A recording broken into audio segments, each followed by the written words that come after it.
So hello everyone, कैसे हो आप सभी। आप सोच रहे हो कि भाई हमारा एग्जाम नज़दीक आ रहा है और हम बहुत प्रिपेयर्ड हो गए हैं, लेकिन सारे चीज़ पीवाईक्यू, सैंपल पेपर, एनसीईआरटी, चाहे कोई भी क्वेश्चन बैंक, सारे चीज़ करने के बाद एक चीज़ नहीं करने से आपका 5 से 10 नंबर कट सकता है फाइनल एग्जाम में। जब जो एग्जामिनर एवेलुएट करता है ना नंबर, वो सारा चीज देखता है कि तुम्हारे क्वेश्चन सॉल्व करने के साथ साथ प्रेजेंटेशन स्किल कैसा है। तो 1 to 1 बात करने वाले हैं कि कैसे आपको सारा चीज, सारा कॉन्सेप्ट रेडी होते के हुए उसको कैसे प्रेजेंट करना है, हेडिंग देना है नहीं देना है, मार्जिन देना है नहीं देगा, ईच एंड एवरीथिंग बात करने वाले हैं इंग्लिश का पेपर के लिए। क्या चीज? इंग्लिश का पेपर के लिए each and everything point cover करने वाले हैं। और आपके एग्जाम में क्या क्या सेक्शंस आते हैं, सारे चीज के बारे में डिटेल बात करेंगे। मेनली ये सेशन रहेगा कि आप फाइनल एग्जाम में अपना क्वेश्चन पेपर किस तरीका से प्रेजेंट करोगे, ताकि जब भी आप जो भी टीचर्स है, जो भी एग्जाम के बाद कॉपी जाता है, एग्जामिनर जब कॉपी इवैल्यूएट करेगा, चेक करेगा, तो उसको हैप्पी करके कैसे 5 से 10 नंबर ज्यादा लेना है वो तरीका सीखेंगे। ठीक है, क्लियर है भाई। एक एक नंबर की वैल्यू होता है, हम तो 5 से 10 नंबर बोल रहे हैं, तो उसके लिए आपको सिर्फ एक बात 10 से 12 मिनट की वीडियो देख लेने से अगर हो जाता है तो जरूर देखो। ठीक है, अब चलो यहां पे बात करने वाले हैं English board exam tips. Class 10th नहीं, कोई भी एग्जाम आप दे रहे हो, बोर्ड का एग्जाम दे रहे हो, आपके लिए सारे अप्लीकेबल है। सबसे पहला कंसिस्ट ऑफ फ्लोइंग सेक्शन। सबसे पहले आप जानना चाहेंगे कि भाई इंग्लिश में क्या क्या सेक्शंस है। सेक्शंस क्या है? आप कहेंगे कि अनसीन पैसेजेस। ठीक है, 4 सेक्शन रहेंगे। कितना सेक्शन रहेंगे? आप कहेंगे कि 4 सेक्शन टोटल रहेगा। Unseen passages, writing section, grammar section, literature section. Clear? आप उम्मीद करता हूं कि ये सारी चीज आपके दिमाग में है, माइंड में।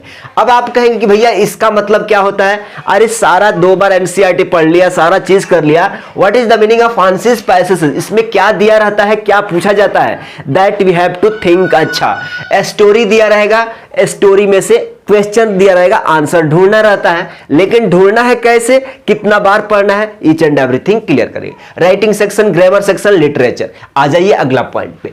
अगला पॉइंट नंबर 1 है कि आपको अनसीन पैसेजेस में क्या दिया रहता है? स्टोरी दिया रहता है। क्या स्टोरी दिया रहता है कि भाई यहां से यहां स्टोरी दिया रहेगा, और कहेगा कि भाई साहब ये क्वेश्चन है, इसका आंसर तुम पढ़ के बताओ। अब कितने लोग बोलेंगे कि भैया कौन सा पहले करें?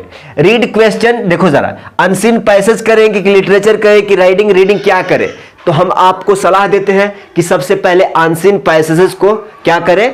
सॉल्व करें, काम खत्म करें। इसमें क्या रहता है कि कोई बोलेगा कि भाई लास्ट में हम कर लेंगे ना, तो लास्ट में 200 के एवरेज से दिमाग भागता है, 200 से ज्यादा से एवरेज के स्पीड से दिमाग भागता है, सही क्वेश्चन को गलत टिक करके आता है, इसलिए माइंड कूल रहता है शुरू में। अच्छा ठीक है, एक और बात हम क्या पॉइंट छोड़ रहे हैं कि आपको अगला जो शुरू का 15 मिनट होता है ना, जो शुरू का 15 मिनट होता है, उसको बहुत अच्छा से यूटिलाइज करिएगा। क्या चीज? शुरू का 15 मिनट बहुत क्रूशियल होता है।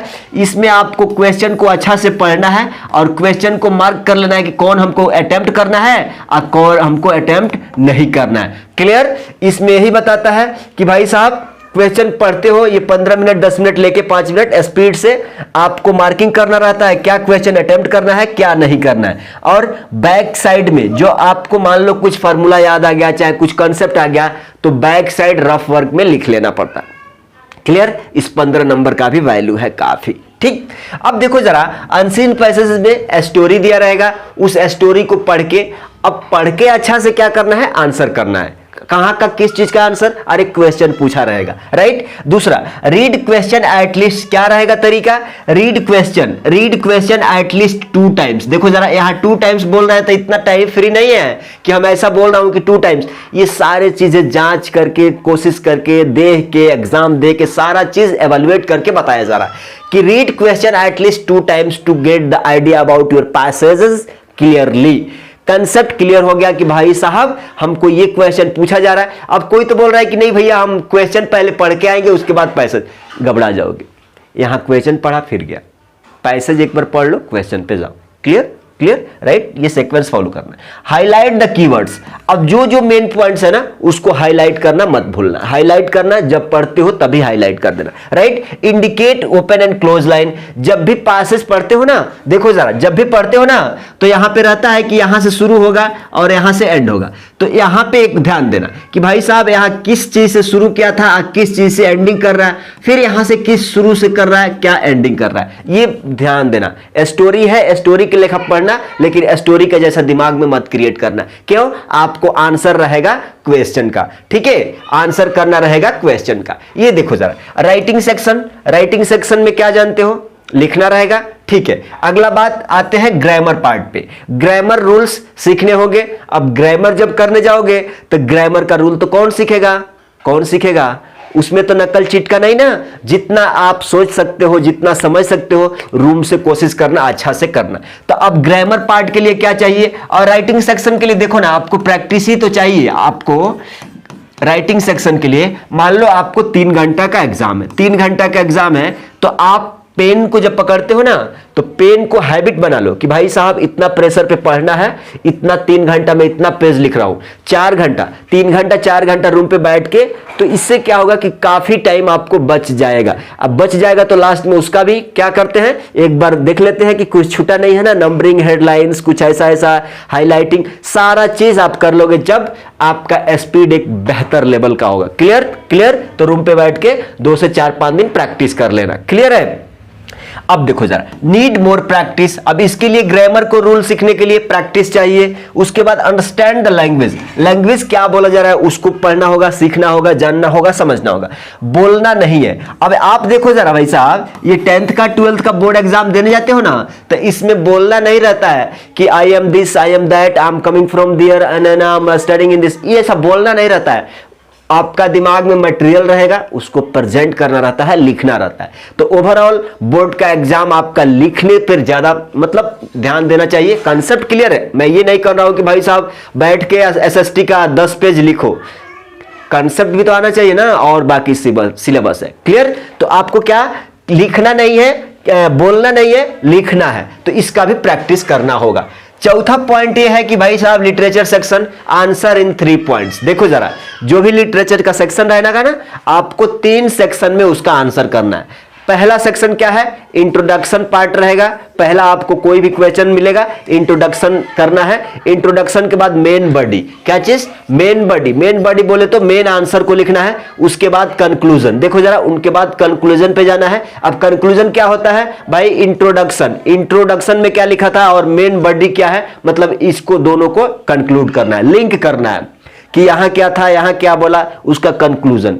क्लियर है। Most important part literature section, right. अगला है लास्ट कि भाई साहब ये चीजें तो आप दिमाग में रख ही लो, ये चीजें तो दिमाग में रख लो कि नॉट हाईलाइटिंग, मतलब एग्जाम में देखो कितना चथरा चथरा लिख देते हो लेकिन हाईलाइट करना भूल जाते हो, तो ये गलती मिस्टेक मत करना, हाईलाइट करना। अब देखो जरा, अब मान लो ये लिख लिया, 4 लाइन लिख लिया, 4 लाइन लिख लेने के बाद ना कितने लोग हैं ना कि भाई साहब यहीं से फिर शुरू कर देते हैं, उनको ये नहीं बुझाता है कि जो ये एग्जाम जो इवैल्यूएट कर रहा है ना, इसका भी मूड खराब रहता है, ये वो कॉपी चेक नहीं करता है, उसको टारगेट दिया जाता है कि भाई 100 कॉपी 150 कॉपी चेक कर देना इतना देर में, तो उसको कड़पड़ाया रहता है, दिमाग एकदम इरिटेट रहता है। थोड़ा सा भी देखेगा कि ये बच्चा इधर उधर किया, भले तुम्हारा अंदर कितना भी टैलेंट हो, लेकिन प्रेजेंट करना नहीं देगा ना तो काट देगा, नंबर काट देगा। तो आपको क्या करना है कि भाई 4 लाइन लिखो, चाहे 10 लाइन लिखो, चाहे कुछ भी लिखो, ठीक है, आपको एक लाइन चाहे 2 लाइन छोड़ना है, फिर आपको नेक्स्ट यहां से स्टार्ट करना है। समझ में आ गया,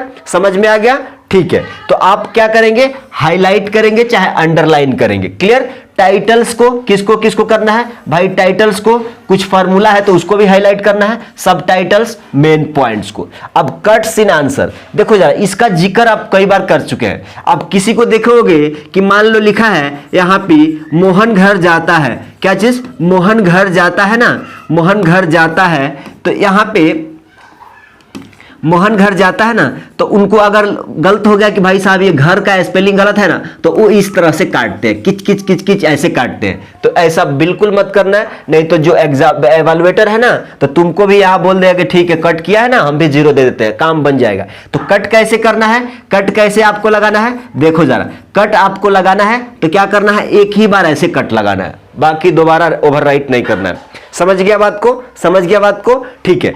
अब रफ में लिखो बैक साइड। अभी बोल दिया था ना लास्ट में, अभी बोल दिया था साइंस के एग्जाम में कि लास्ट पेज पे आपको रफ के लिए स्पेस दिया जाता है, तो आप ऐसे ऐसे लिख के मत छोड़ देना, पहले इसको कट कर देना। कट करने के बाद क्या करना है, रफ वर्क यहां पे लिखना है, ताकि उसको लगे, इसको लगे भाई साहब को कि भाई ये रफ का चीजें है, इसमें छेड़छाड़ नहीं करना है, नंबर को लिए नहीं देखना है, ठीक है। तो ये रहा ये आपके सिलेबस का exam point of main exam में ये कुछ टिप्स रहा, तरीका रहा। अगर वीडियो पसंद आया तो अपने एक दोस्त को शेयर करिए, नॉलेज शेयर करने से नॉलेज बढ़ता है। अगर आप चाहेंगे कि नहीं हम वीडियो से सीख लिया और किसी को शेयर नहीं करेंगे तो ये अच्छा नहीं होगा, ठीक है।